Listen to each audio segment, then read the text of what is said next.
L'ennemi numéro 1 des personnes qui sont engagées dans un programme sportif, c'est la paresse. Je te propose une série de 3 épisodes où nous allons discuter de la paresse. Premièrement, de l'inutilité de la paresse. Deuxièmement, des raisons qui se cachent derrière la paresse. Et troisièmement, des moyens de contourner la paresse. C'est parti.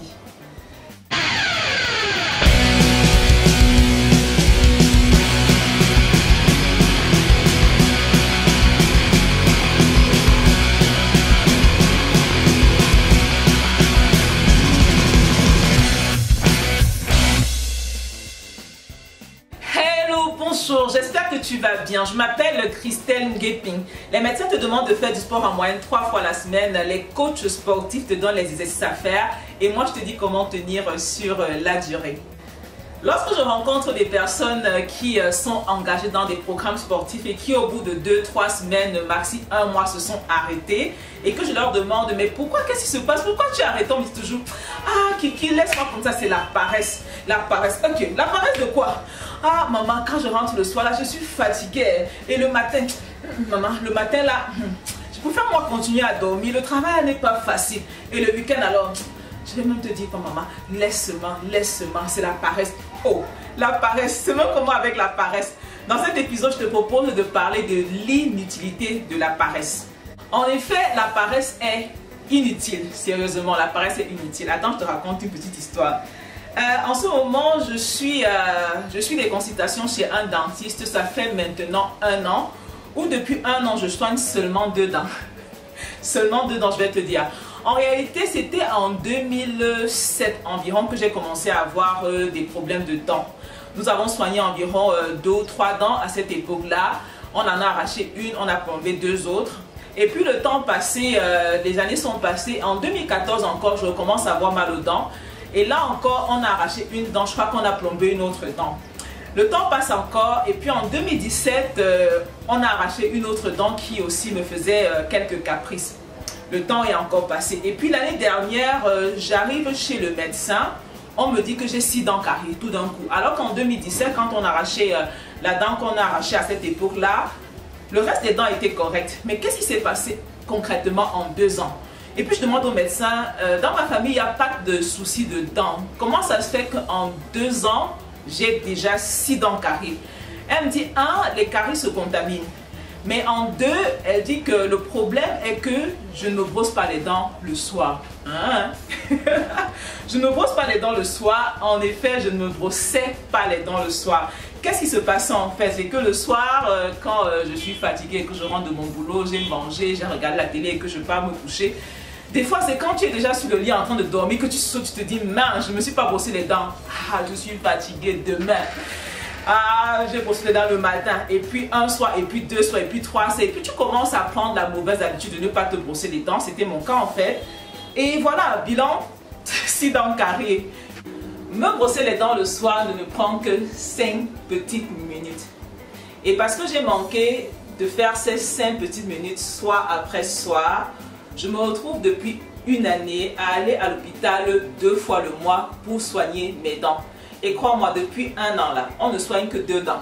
2 dents qui sont extrêmement capricieuses. On n'a même pas encore touché aux 4 autres dents. Il n'y a que 2 dents qui me mènent la vie dure, tu ne sais pas à quel point. Et à ce jour, j'ai déjà dépensé près de 200 000 francs pour les 2 dents. Entre les radios, entre les dentifrices spéciaux, entre comment tu appelles ça, le détartrage, avec la dévitalisation. Parfois on dévitalise, ça ne passe pas, on continue, on travaille. En fait, ces dents sont excessivement capricieuses. Tout ça pourquoi? Pour 5 minutes. 5 petites minutes que si j'avais accepté de mettre à part chaque soir, je ne serais pas chez le médecin. 5 petites minutes qui aujourd'hui me volent mon temps dans les embouteillages, dans les salles d'attente, dans la salle de traitement avec le médecin. 5 petites minutes que je n'ai pas pu sacrifier autrefois qui aujourd'hui me volent mon argent. La paresse a un coût. Non seulement elle est inutile, mais elle te coûte cher. La paresse te vole ton temps. Le temps que tu restes sur ton lit à ne pas aller valider ta séance de sport ou à ne pas te lever pour aller au travail, c'est un temps inutile parce qu'en fait tu n'es ni dans ton lit ni à l'extérieur. Ton esprit est partagé entre ces 2 choses-là et au final tu ne fais rien.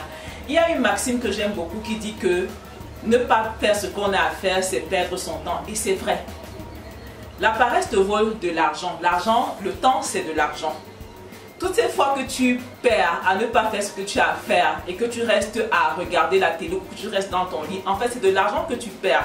Aujourd'hui, moi, j'ai déjà perdu près de 200 000 francs à soigner des dents. Mais toi, qu'est-ce que tu perds? Ce que tu perds, en fait, c'est cet argent-là que tu vas dépenser demain lorsqu'on va te dire que tu as atteint d'hypertension. Ce que tu perds, c'est cet argent que tu vas dépenser demain lorsqu'on va te dire que tu as atteint d'arthrose, tu as des jambes lourdes, que tu as des problèmes cardiovasculaires en tout genre. Le temps que tu as refusé de sacrifier aujourd'hui pour faire tes séances de sport, c'est le temps que tu vas dépenser pour faire les tours à l'hôpital. C'est l'argent que tu vas dépenser demain pour pouvoir t'occuper de toi. Aussi, je t'invite véritablement à prendre conscience de ce que tu perds en te disant tout le temps « Ah, Kiki, je suis paresseuse. Ah, Kiki, je n'ai pas le temps. Ah, Kiki, je n'ai pas envie. » En fait, c'est inutile. Et honnêtement, quand on y réfléchit, ça te coûte quoi? Moi, je te dis toujours, dans la communauté Let's Move, je ne demande pas aux gens de faire les mains, les pieds. Je ne demande pas aux gens de s'acharner à faire du sport. Honnêtement, l'OMS te demande de faire 3 séances, 30 minutes. 30 minutes, en réalité, c'est rien. Et je vais encore plus loin. Je te dis, fais 10 minutes. Fais 10 minutes 3 fois la semaine. Fais 10 minutes 3 fois la semaine pendant 6 mois. Fais 10 minutes 3 fois la semaine pendant 1 an. Et crois-moi, tu auras un résultat. Aussi, je t'invite, lève-toi, arrête d'être paresseuse et passe à l'action. Et si jamais tu as besoin de motivation pour pouvoir passer à l'action, je t'invite à rejoindre la communauté Let's Move It. C'est une communauté que j'ai créée à l'intérieur de laquelle je donne des astuces et des clés pour aider des hommes et des femmes de tout âge, quelle que soit leur taille, quelle que soit leur situation socio-professionnelle, à se mettre au sport et à bouger. Je t'ai dit, nous avons plusieurs objectifs. Nous pouvons en faire 2 fois 30 minutes, 3 fois 30 minutes, 2 fois 15 minutes, 3 fois 15 minutes et 3 fois 10 minutes. Quel que soit ton style de vie, je suis persuadée que tu vas y trouver ton compte. N'hésite pas, regarde juste en dessous de cette vidéo et suis les instructions que je te donne pour toi aussi rejoindre la communauté des gens qui bougent. C'est terminé pour aujourd'hui. J'espère que tu as aimé cet épisode. Si c'est le cas, je serais heureuse de le savoir. Mets-moi un like et surtout comment te dis-moi ce que tu en penses. Si toi aussi tu souffres des fois de paresse, je veux savoir qu'est-ce qui te donne la paresse et comment tu fais pour t'en sortir et pour pouvoir contourner cela. Ce sera un plaisir pour moi de te retrouver la prochaine fois pour un nouvel épisode. Abonne-toi à la chaîne pour ne rien rater. Et si tu connais quelqu'un qui pourrait en être intéressé, partage avec lui. On se dit à la prochaine fois. Bye bye.